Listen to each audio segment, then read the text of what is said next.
January 1, 2024.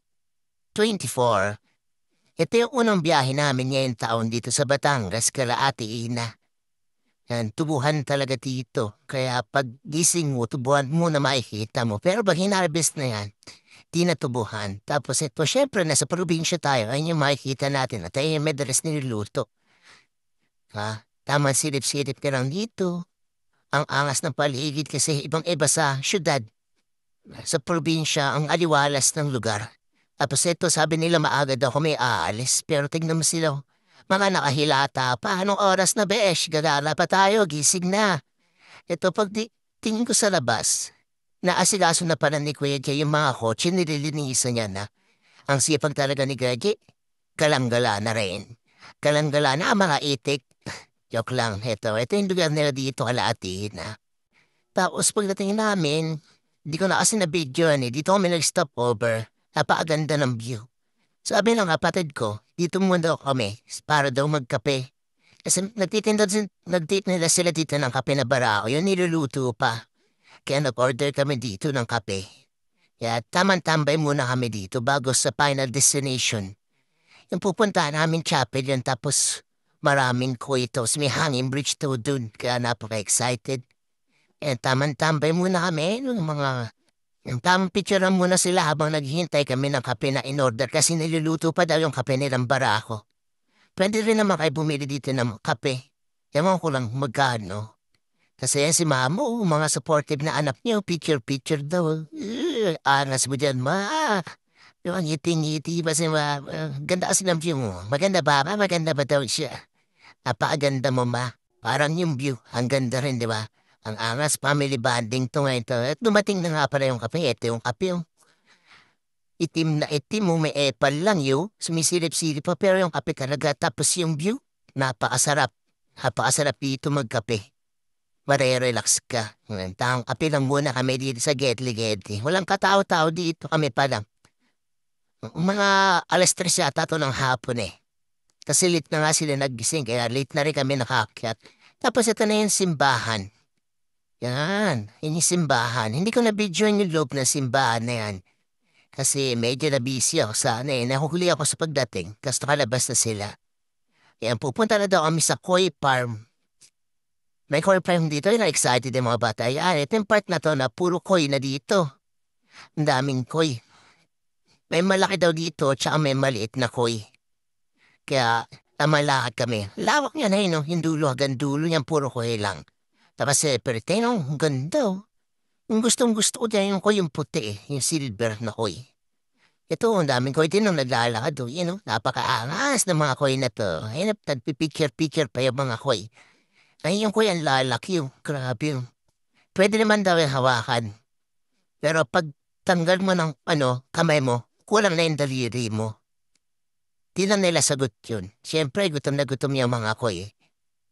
To, dito sa part na to may mga malalaki mas malaking kuy. Ang pangit kasi ng camera natin kaya hindi natin nakuha na maayos. Ayun yung mga kuy. Oh. Separate yung mga kuy dito. Ano? May maliit, may malaki. May ducks, may jutes. Parang ganun lang din yan. Separate. Ayun, si kuya, hindi ko yan pinaray. Shoutout sa'yo, kuya. Ito, may malaki dito eh. Hindi ito makikita ng camera eh. Napakaangas ng kuy na yan eh. Ayun yung koi farm nila. Oh. Grabe. Iniisip ko sino may-ari na ito eh. Pero problema lang yung pag inisip ko ng inisip kaya hindi ko na lang inisip. In-enjoy ko na lang yung mga koi. Ang ganda kasi tignan mo lalo kung mahilig ka sa mga isda. Pwede ka dito pumunta kasi yung angas ng lugar na to. Puro pan ng koi. Koi lang talaga wala ng ibang isda. Puro koi na. Ayun, napakalawak kayo yung mga mga pamangkin ko. Launa na eh. Excited eh. Gusto daw nila pumunta sa Hanging Bridge.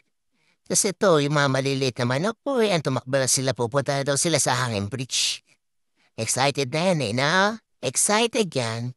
Parang Eco Park lang din yung version nila na galing sa Maynila. Ito na yung Hanging Bridge. Ayan, nauna kami sa Hanging Bridge. Tapos bibidyoan namin yung kapatid namin na malulain sa mga ganito si Ilot.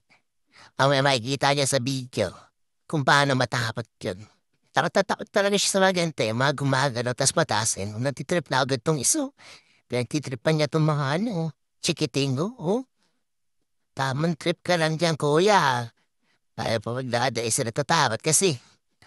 Pero mababa lang naman. Pag nalaglag ka dyan, medyo buhay ka pa. Pero may wheelchair ka na pagkabangon mo. Ayan, diba? Ang pangit kasi ng camera natin. Pwede na tayo ng camera pag may nag-donate. Baka naman po, mga sir. Gumagalaw talaga ako. May napapagalaw. Apple talaga itong iso na to. Ginagalaw-galaw niya talaga Tuwan-tuwa pa siya Walang magawa yun kasi pagod na pagod siya. Siya yung taga-drive Dalawa kami yung driver. Tas passenger, dalawang kotse. Tapos yun sa passenger ko, isa lang. Sarap ng buhay ng isa Ayan yan, yung passenger ko. May kulay yung buhok. Winalog-alog talaga nila. Yung pagdating namin dito sa dulo, hihintayin namin sila mama tsaka yung kapatid ko na takot na takot sa hangin bridge. Yung angas kasi dito Pupunta kami sa tuktok niyan. Na sila. Papunta. Na sila. Nagtatawa ng papagan.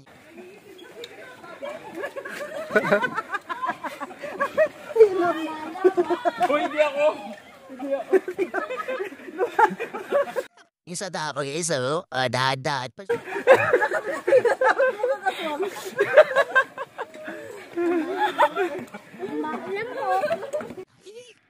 Access sila nakaakyat, safe na safe. Tapos pagdating namin sa taas, kala ko kung anong gagawin nila.